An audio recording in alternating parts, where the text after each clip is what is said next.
साथियों नमस्कार। आज हम वेब सीरीज़ की दुनिया पर थोड़ी चर्चा करना चाहेंगे।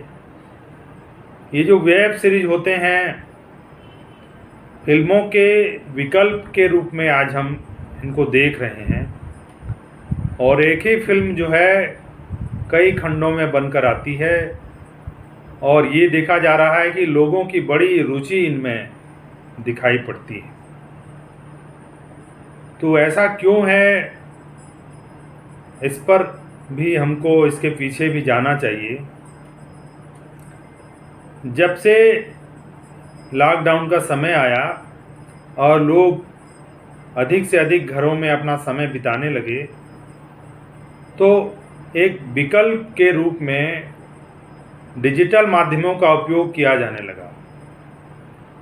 तो बाज़ार में इस तरह की जो वेब सीरीज़ हैं, इनको बनाने वाली कंपनियां और इनको प्रमोट करने वाले जो डिजिटल मंच हैं, उनके प्रयासों से वेब सीरीज़ों की दुनिया का एक बड़ा बाज़ार हमारे सामने खड़ा हो गया। इसको लेकर ये बात कही जाती है कि वेब सीरीज़ों को किसी किस्म की अनुमति सेंसर बोर्ड से लेने की ज़रूरत नहीं पड़ती है। इसलिए जो इसके निर्माता होते हैं उन पर किसी किस्म का दबाव नहीं होता है, कोई सामाजिक दबाव, कोई शासकीय दबाव नहीं होता है। तो ये स्वतंत्र होते हैं अपने कंटेंट के लिए। तो ये हम सुनते हैं लोगों से, देखते भी हैं कि इन वेब सीरीज़ों में गाली गलौज और जो आपत्तिजनक चीज़ें होती हैं उनका भी बहुत धड़ल्ले से उपयोग होता है। और जब इस किस्म की चीज़ें आती हैं तो जो आज के युवा हैं उनमें बड़ी रुचि लेते हैं। तो ये एक बहुत खतरनाक किस्म की बात है। यद्यपि डिजिटल माध्यम में ऐसी बहुत सी चीज़ें हैं, फिर भी अगर फिल्मों के विकल्प के रूप में अगर हम इनको देख रहे हैं तो मुझे लगता है कि कम से कम ऐसी चीज़ों पर कुछ तो नियंत्रण होना चाहिए। सेंसर बोर्ड का इन पर भी नियंत्रण होना चाहिए। आज के जो युवा हैं, जब से डिजिटल माध्यम में उनका समय ज़्यादा बीत रहा है, तो जाहिर सी बात है कि इस तरह की चीज़ों की ओर उनका झुकाव अधिक है और वेब सीरीज जो है उनके लिए एक बड़ा आकर्षण का केंद्र भी है। तो मुझे लगता है इन चीज़ों के आने से उनकी जो रचनात्मक दुनिया है युवाओं की,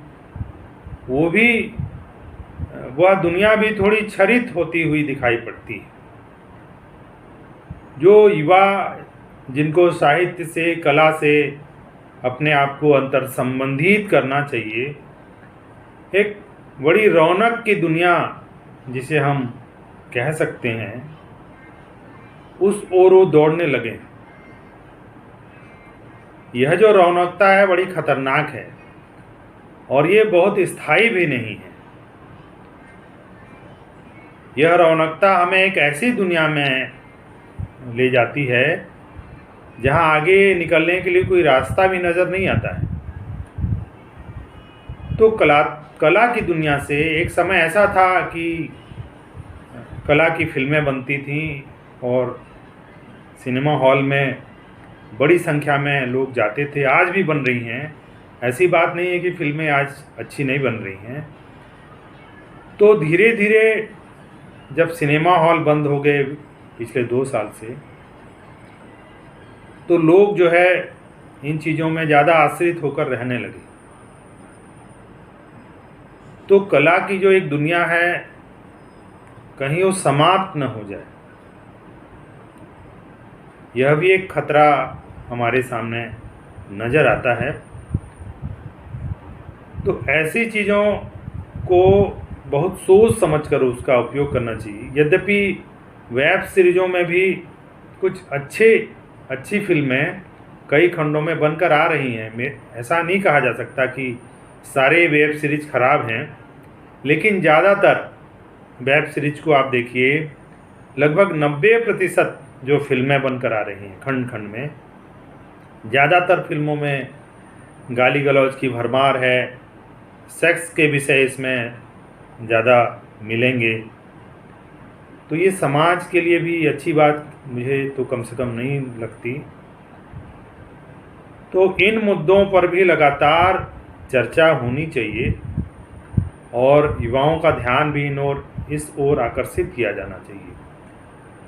तो इसके लिए YouTube जो है एक बेहतर माध्यम है, एक ऐसा मंच है जहां हम अपनी बात एक दूसरे से कह सकते हैं और लगातार ऐसे मुद्दों पर मैं आपके सामने आता रहूँगा, आपसे संवाद मेरा होता रहेगा। आपको जो भी अच्छी बातें नज़र आती हैं, जो भी कमियां भी अगर नज़र आती हैं, तो आप टिप्पणी में उसको ज़रूर मुझ तक पहुंचाएं।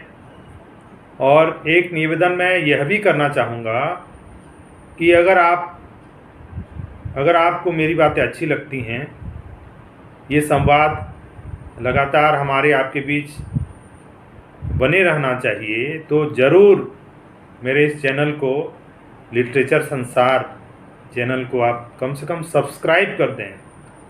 सब्सक्राइब करने में ना तो आपके पैसे खर्च होते हैं, ना आपका कोई समय खर्च होता है।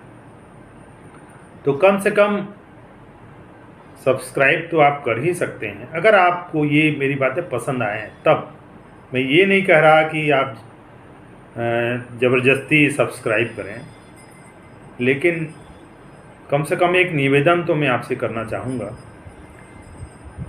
तो लगातार हम इन मुद्दों पर आपसे आमने सामने होते रहेंगे।